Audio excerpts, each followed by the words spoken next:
So we have Sanjana Galrani joining us. Sanjana, a big question there, whether it is the Minister Ashwini Vaishnav who's gone on to slam these remarks, saying that it's appalling and it's anti-women. Many of the film industry coming out saying that it's extremely painful. This is a complete new law. Are celebrities and members of the film industry soft targets as they provide instant reach and attention? Absolutely. See, I think film actors don't come with a huge political backup. And when things like this happen, nobody supports you because nobody wants to come out openly and say, okay, I know her, I want to protect her. Because again, a politician and an actor's relationship will be questioned. Something like this has happened to me in the past where I was dragged into a legal case brutally and I was victimized, I was targeted, and I had no one to come to my rescue when I was all over the news, whereas I had absolutely nothing to do in that particular case. And I really happened to suffer being a part of that controversy. Even today, while I have got a complete clean sheet and I'm out of that controversy legally, even today people are like, oh, is that case over? Is what I'm asked. When a bad news flares out about an actor, it flares out all the way across the nation, across seven seas. But when the actor is out of the controversy and gets a complete clean sheet, there's hardly anything spoken about it. And what happens in return is actresses really happen to suffer. It's really sad to see that, like, because of that controversy, though I've got a clean sheet, I have nothing to do with the controversy I was pulled into. Absolutely nothing. Even today, while I get an inauguration, while I'm offered certain lakhs for inauguration, everything comes through. And then when I have to get my remuneration and go for the inauguration, I'm told, no, ma'am, your name was there in that controversy. That's why they dropped you out of that particular opportunity. And they've taken another actress whose career graph is a lot more lower than mine. So who pays up for these losses? It's very easy for this politician to come and make these statements and then come and say, okay, I'm apologizing, I'm taking my words back.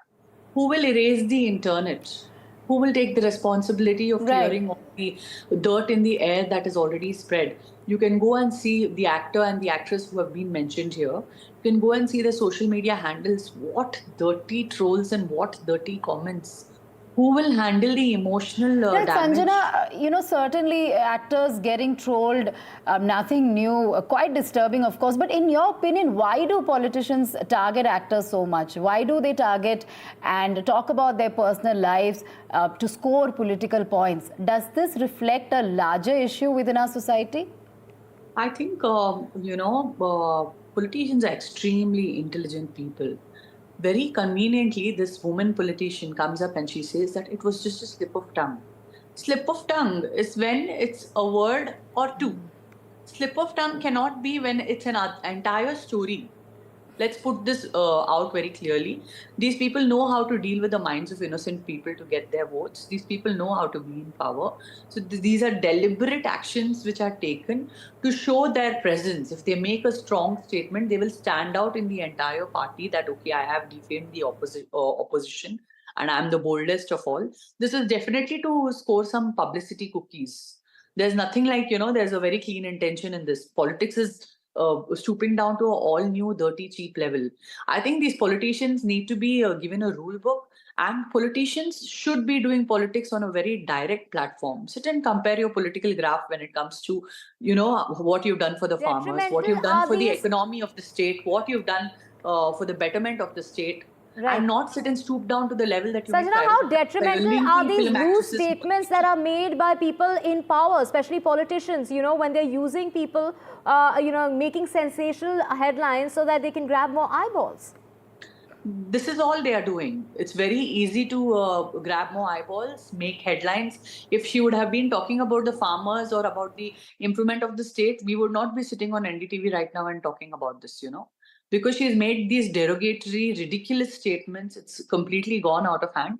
But I'm telling you, just by saying a sorry, we should not let this politician go away, because it's impossible to be cleaning up the dirt and damage that she has already caused. And it's very traumatic for being an actress to be tolerating this. Already being an actress is a very difficult profession. after a point to even survive and push yourself through with your health challenges, with the challenges of the competition. And with that, when your name is entangled in a controversy, it really burns you up mentally, emotionally, financially, in every way. So such politicians should definitely be forced to resign, so that it sets an example that yes, if she has resigned, and next time if such derogatory statements are made, even I will have to resign from the party. The party will not be tolerating such intolerant statements made by any politician. A very strong message should go out. How is this so easy? You do a murder, and after the particular dead body has Right. been recovered, you say, no, I'm sorry. Will the dead body come alive? It's not going to happen. It's not that easy. Absolutely, And this is the Sanjana. death of Thank many you people for who are respected. giving us your perspective on this